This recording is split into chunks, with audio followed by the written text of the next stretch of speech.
Lalu siapakah yang bakal jadi lawan Anies di Pilkada Jakarta? Karena PDIP mengaku sudah mengerucutkan sejumlah nama. Apakah rematch Anies Ahok bakal kembali terjadi?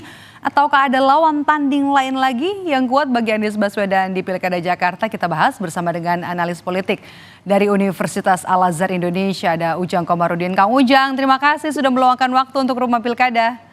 Ya, Mbak Maido. Oke, Kang Ujang, ini kan kalau kita lihat ya, list nama dari PDI Perjuangan ada Andika Perkasa, kemudian juga ada Mas Pramono Anung, Ahok, kemudian juga Bu Risma yang disebut Sekjen PDIP disiapkan nanti untuk Pilkada Jakarta. Dari nama-nama ini menurut Anda siapa yang paling berpeluang?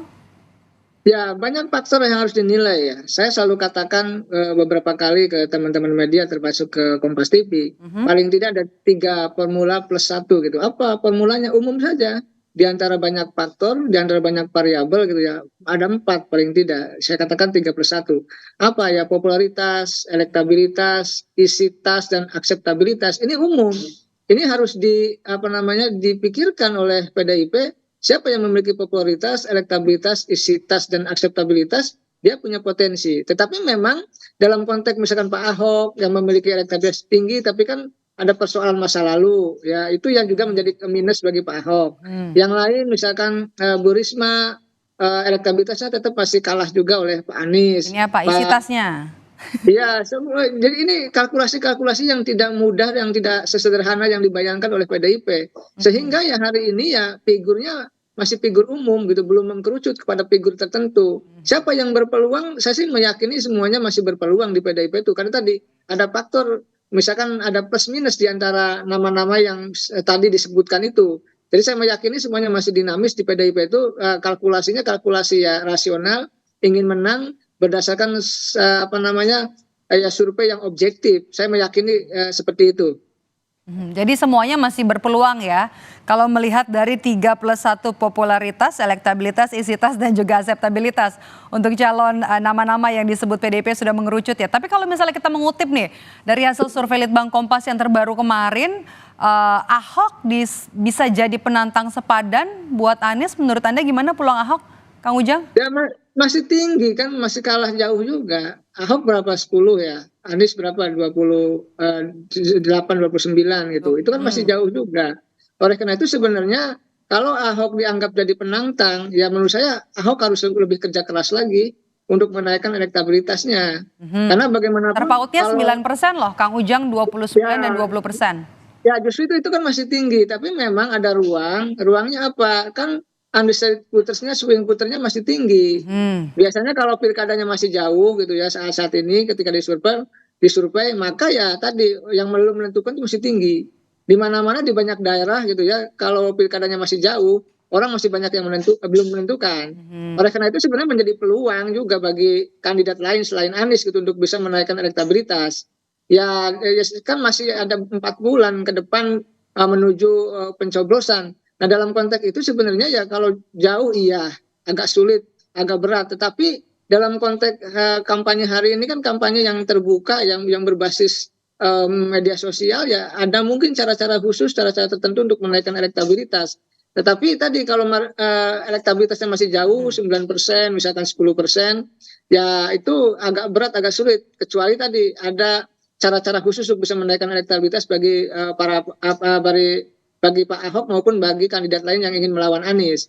Ya tentu semua masih punya peluang ya. Anies pun tadi kalau belum di angka 30% ke atas ya menurut saya tetap masih bisa dikalahkan begitu. Oke. Mas Hasto kan bilang ya selain PDIP yang juga sudah buka suara soal pengerucutan nama, Sekjen PDIP Hasto Kristianto kan bilang kalau PDIP ini sedang berkomunikasi intens dengan PKB untuk Pilkada Jakarta. Anda menilai ini sebagai langkah mendorong kader PDIP nanti untuk menjadi calon gubernurnya Anies? Calon wakil gubernur? Ya, menurut saya sesuatu yang bagus ya kalau PDIP berkoalisi, berkolaborasi, ya bersinergi dengan PKB. Karena biar nanti ada banyak pilihan gitu warga Jakarta dalam menentukan calon gubernur dan wakil gubernurnya. Karena ada poros Anies, lalu ada PDIP dengan PKB, lalu juga misalkan ada koalisi Indonesia Maju. Nah, semakin banyak figur yang dimunculkan, semakin banyak figur yang menjadi kandidat ya di pilkada daerah khusus Jakarta itu semakin baik, semakin bagus. Karena saat ini kan karena menurut saya kegagalan dari kaderisasi partai-partai sehingga yang muncul namanya itu saja. Namanya Pak Anies lagi gitu kan. Ya ada Pak Ahok, Ridwan Kamil karena belum pernah mimpin Jakarta, tidak punya investasi politik di Jakarta kan elektabilitasnya di Jakarta rendah. Kecuali dia di Jawa Barat kan tinggi. Oleh karena itu saya melihat ini sebenarnya kebutuhan bagi warga Jakarta untuk mendapatkan pemimpin yang bagus, yang berkualitas, yang menjadi tadi perbaikan bagi taraf hidup dan kesejahteraan warga Jakarta, dan itu ditentukan dalam pilkada kali ini. Oleh karena itu semakin banyak kandidatnya, semakin banyak koalisinya, semakin banyak porosnya, menurut hemat saya semakin banyak masyarakat untuk bisa menentukan pilihannya dengan bebas. Sehingga rasionalitas diuji gitu ya, kepemimpinannya juga diuji, lalu pilihan yang yang berdasarkan kepada visi misi. Ada pilihan visi misi nanti untuk siapa yang menjadi pemimpin Jakarta nanti ya? Ya, karena itu yang dibutuhkan. Karena masyarakat Jakarta sangat rasional, tentu memilih bukan berdasarkan kepada hal-hal transaksional, tetapi berdasarkan kepada rasionalitas begitu. Oke. Sejauh ini kan baru Anies nih yang punya tiket nanti untuk maju ke Pilkada Jakarta karena diusung oleh PKS dan juga yang terbaru adalah Nasdem. Artinya kalau PKS punya 18 kursi di DPRD, kemudian juga Nasdem punya 11 kursi, artinya sudah 29 kursi. Nah, ini juga kan jadi berat ya secara dari elektabilitas dan juga dukungan koalisi partai di belakang Anies Baswedan. Menurut Anda nih, siapa yang nanti bakal diusung oleh Koalisi Indonesia Maju, kemudian juga nama yang kuat karena kan Ridwan Kamil digadang-gadang bakal dibawa oleh Golkar ke Jawa Barat. Menurut Anda siapa namanya? Ya, sekarang kalau bicara nama, katakanlah yang muncul dari Koalisi Indonesia Maju ya, kita sebut saja dari Golkar kan 4 nama itu. Ada Ridwan Kamil, kita eliminasi lah, Ridwan Kamil nggak mau ya, karena ke Jawa Barat. Artinya ada 3 lagi. 3 itu ya ada Erwin Aksa, ada Ahmad Zaki, lalu ada Babah Alun kan, Yusuf Hamka. Nah itu dari Golkar semua nih ya? Iya, tetapi kan dari Gerindra juga belum memunculkan nama begitu. Ariza Patria punya potensi di Jakarta tapi digeser ke kota Tangerang Selatan gitu kan. Jadi saya melihat kalau menyebut nama ya sehari ini belum ada nama yang pasti ya dalam konteks siapa yang akan diusung oleh Koalisi Indonesia Maju. Nah ini harus kita cermati karena ini menarik ya. Kalau peluang Kaisang gimana?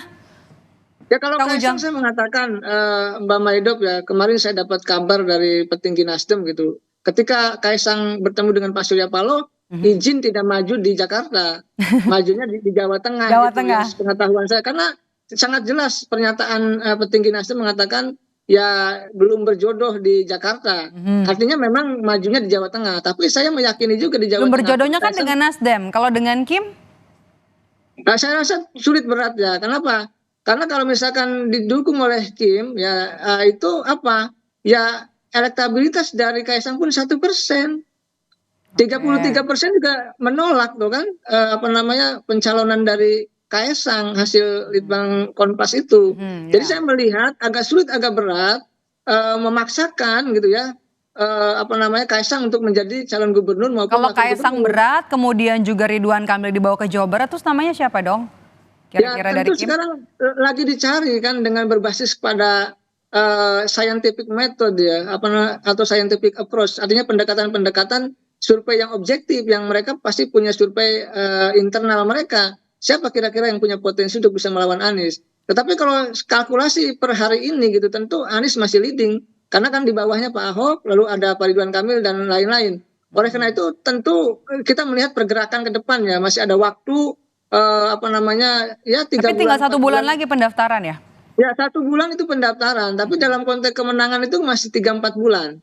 Jadi dalam hari artinya masih banyak kemungkinan untuk bisa menaikkan elektabilitas. Soal nama ini yang menurut saya agak sulit untuk bisa menganalisa dan memprediksi siapa yang akan diusung oleh Kim begitu, karena Kim juga saya rasa lagi puyeng lah, lagi pusing untuk memikirkan siapa yang tokoh yang didorong untuk bisa melawan Anies.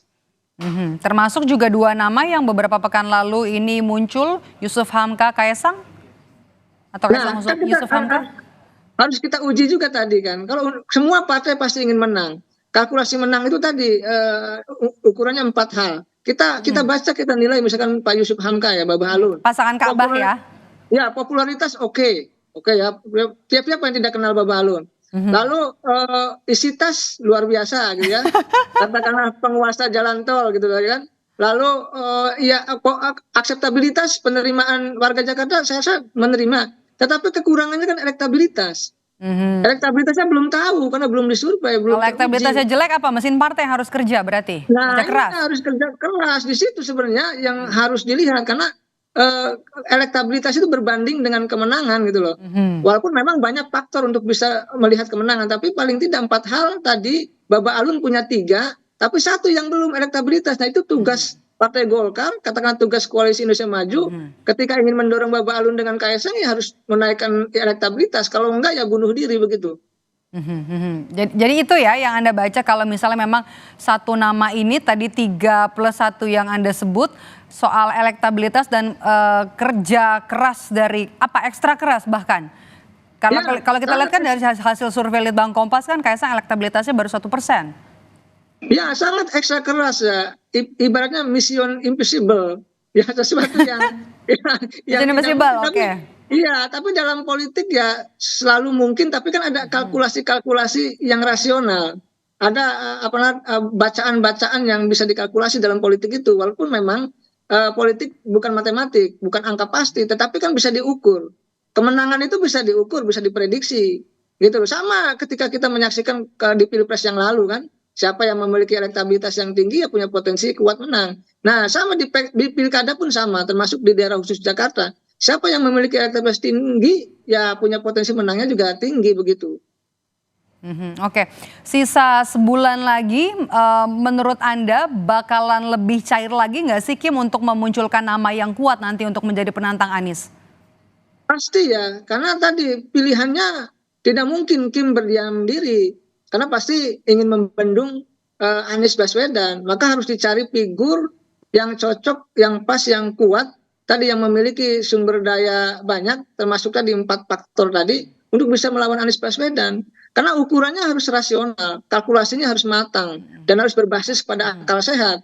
Kalau hanya saling sekedar dukung-mendukung, ya bunuh diri. Sedangkan kalkulasi ingin menang itu tadi berbasis kepada 4 hal yang saya sampaikan tadi. Tentu partai politik sangat paham betul itu. Menurut Anda apakah ada nanti nama baru dari nama-nama yang sekarang sudah masuk dalam bursa dari yang disampaikan oleh Koalisi Indonesia Maju? Ada Ka'bah, kemudian juga ada nama Zita Anjani dari PAN, atau ada kejutan nanti yang disampaikan oleh Koalisi Indonesia Maju? Karena kan sebelum-sebelumnya nih ya, kalau kita kutip dari pernyataan Partai Gerindra bilang bakal ada kejutan. Kemudian Kaesang juga bilang tunggu kejutan di Agustus. Bakal ada kejutan kira-kira? Ya mungkin saja kejutan, tapi begini, ya kejutannya bisa jadi nama baru, bisa jadi juga nama yang sudah beredar. Tetapi kalau mereka memiliki elektabilitas yang rendah juga bukan kejutan. Kejutan adalah pihak-pihak yang memiliki elektabilitas yang tinggi agar bisa melawan Anies. Kan itu. Jadi saya melihat kalau memang mereka mengatakan ada kejutan, kita tunggu saja. Dan ini tentu sesuatu yang positif kalau ada pembeda ya, ada sesuatu yang baru dari nanti tokoh-tokoh yang diusung oleh Kim. Kita tunggu itu. Oke, kita tunggu nanti siapa yang akan menjadi penantang Anies Baswedan yang juga pernah menjabat sebagai Gubernur Jakarta pada tahun 2017 hingga 2022. Siapa nanti, kemudian juga faktor elektabilitas dan juga kerja mesin partai juga diperlukan nanti untuk maju di Pilkada karena pendaftaran tinggal 1 bulan lagi. Terima kasih sudah bergabung bersama kami Kang Ujang di Rumah Pilkada. Sehat selalu Kang Ujang.